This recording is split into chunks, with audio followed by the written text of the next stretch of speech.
Olá, estamos iniciando mais o nosso ciclo de estudos de filosofia espírita em tempos de coronavírus. Essa é a aula 39. Quero pedir a vocês para se comunicarem comigo através do e-mail a.de.anita, b de dado, m de maria, ponto, doutrinaespírita@gmail.com. E a aula de hoje é um novo capítulo do nosso Evangelho segundo o Espiritismo.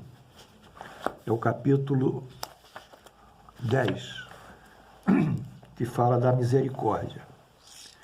O seu título é Perdoai para que Deus vos perdoe, e bem-aventurados que são misericordiosos. Vamos estudar um pouco isso, mas eu trouxe para vocês alguma coisa muito interessante.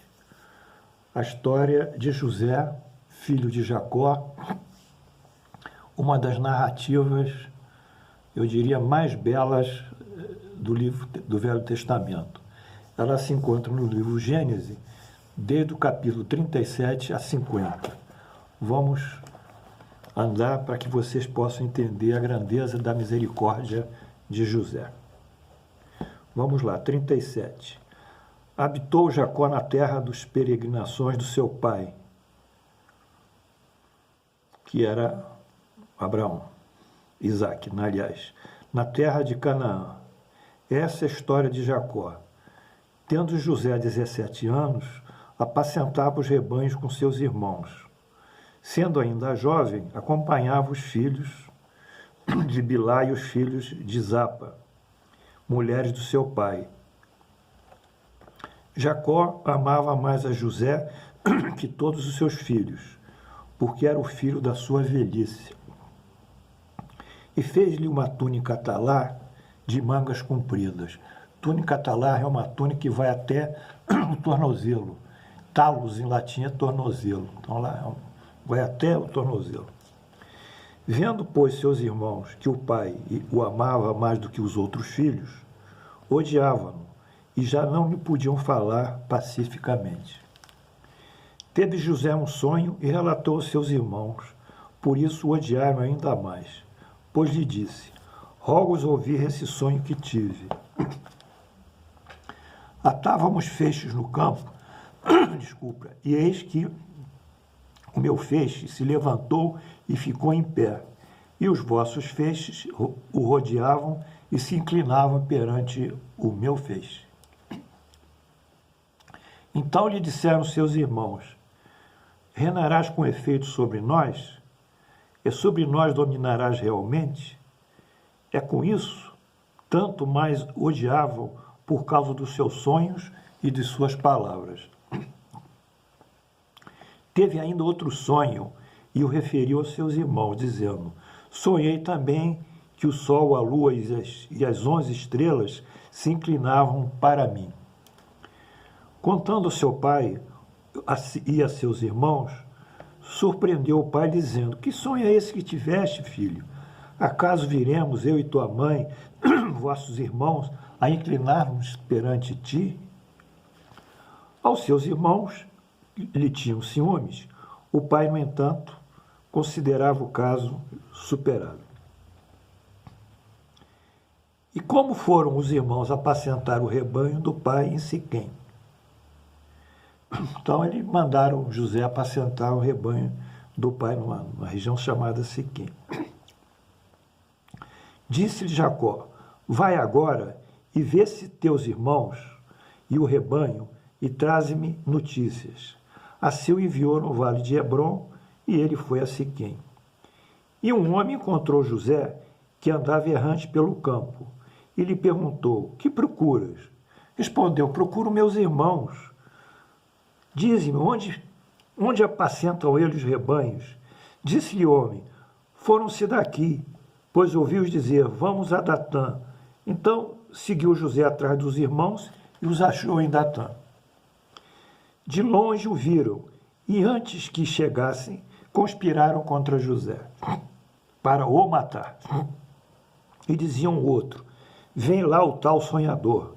Vinde, pois agora, matemo-no e lancemo-no numa dessas cisternas, e diremos que o animal selvagem o comeu, Vejamos esse em que lhe darão os seus sonhos. Mas, logo que chegou José aos seus irmãos, despiram-no da túnica talar comprida que trazia, e tomando, lançaram na cisterna, vazia, sem água. Ora, sentando-se para comer o pão, olharam e viram uma caravana de ismaelitas, vinho de Gileade. Seus camelos traziam aromatas, bálsamo, mira. Então disse Judá a seus irmãos: de que nos aproveita matar o nosso irmão e esconder-lhe o sangue? Vinde, vendamo-los aos ismaelitas. Não ponhamos sobre ele a nossa mão, pois é nosso irmão a nossa carne. Seus irmãos concordaram. E passando mercadores midianitas, os irmãos de José o alçaram e o tiraram da cisterna e o venderam por 20 ciclos de prata aos ismaelitas, que levaram José ao Egito.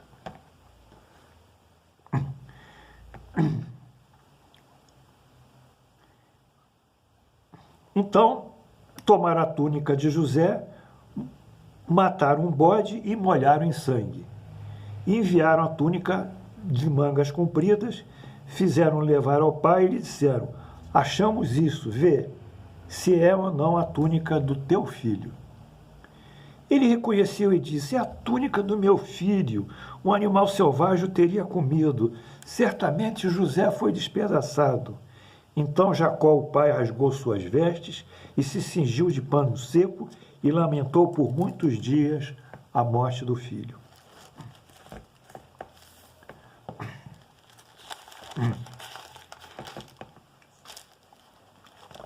José foi levado ao Egito a Potifar, oficial do faraó, comandante da guarda egípcio, comprou dos ismaelitas que o tinham levado para lá.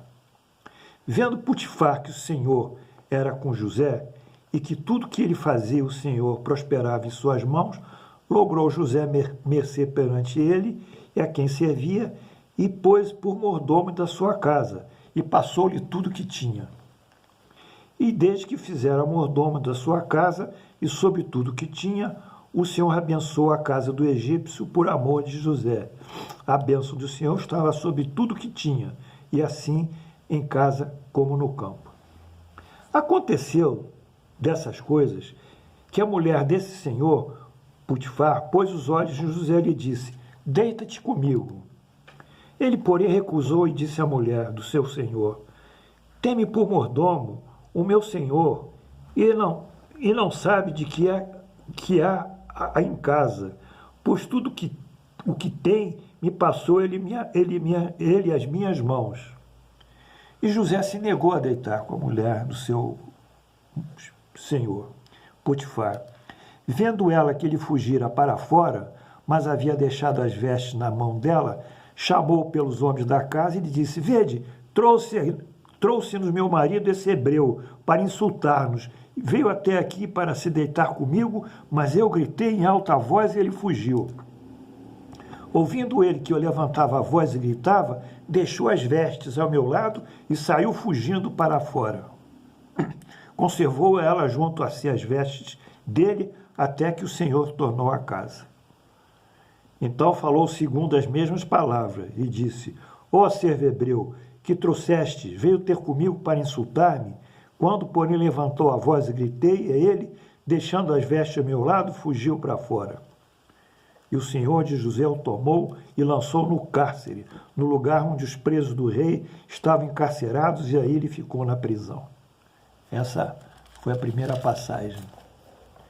Lá na prisão, tinham dois presos, o copeiro-chefe e o padeiro-chefe.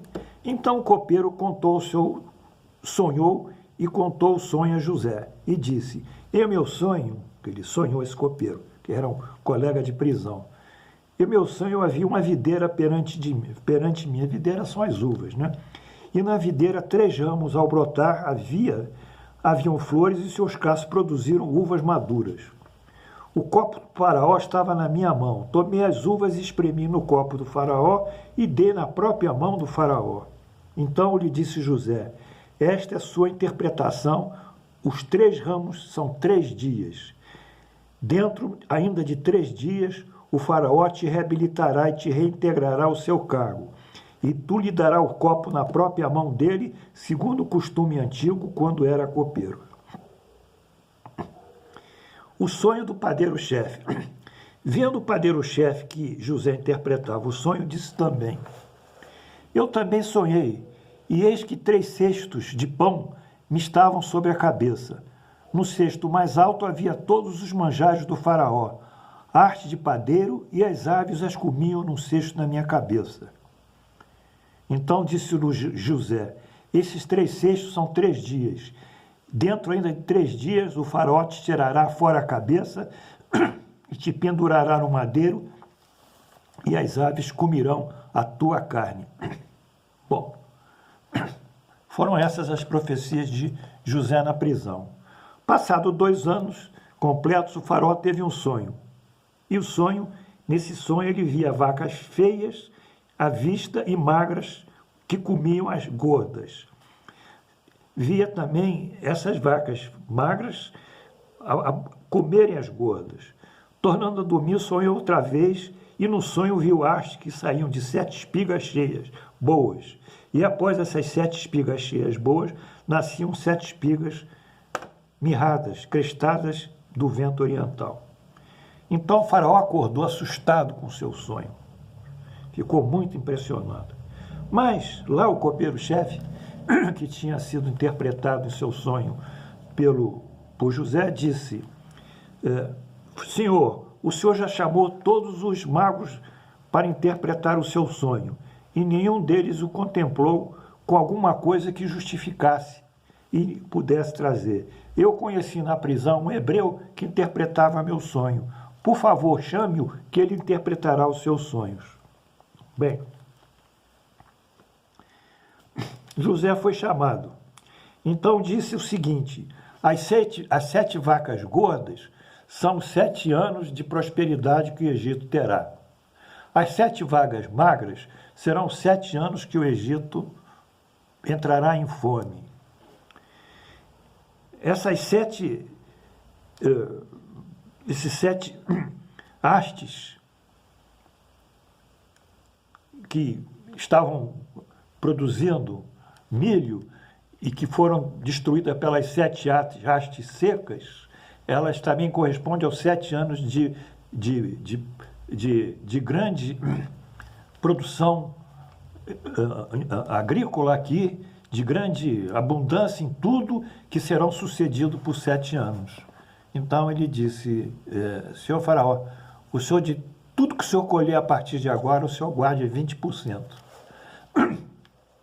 Porque quando chegar aos 7 anos da época da fome, o senhor terá as suas provisões. Bem, essa é a primeira parte do texto. Amanhã eu continuarei, porque o texto não dá para falar ele todo hoje. Mas nós estamos vendo aqui uma história belíssima de um menino que foi rejeitado por seus irmãos, vendidos a mercadores estrangeiros, levado para uma casa estranha para servir um senhor como escravo, e ali ele se destacou, e pelo brilho dele, pela fé, começou a interpretar sonhos e chegou até o faraó, e interpretou com brilhantismo todos os sonhos do faraó sobre os períodos de abundância e de penúria. Amanhã continuaremos, e tudo isso está dentro do nosso ponto: bem-aventurados misericordiosos. Muito obrigado, até amanhã.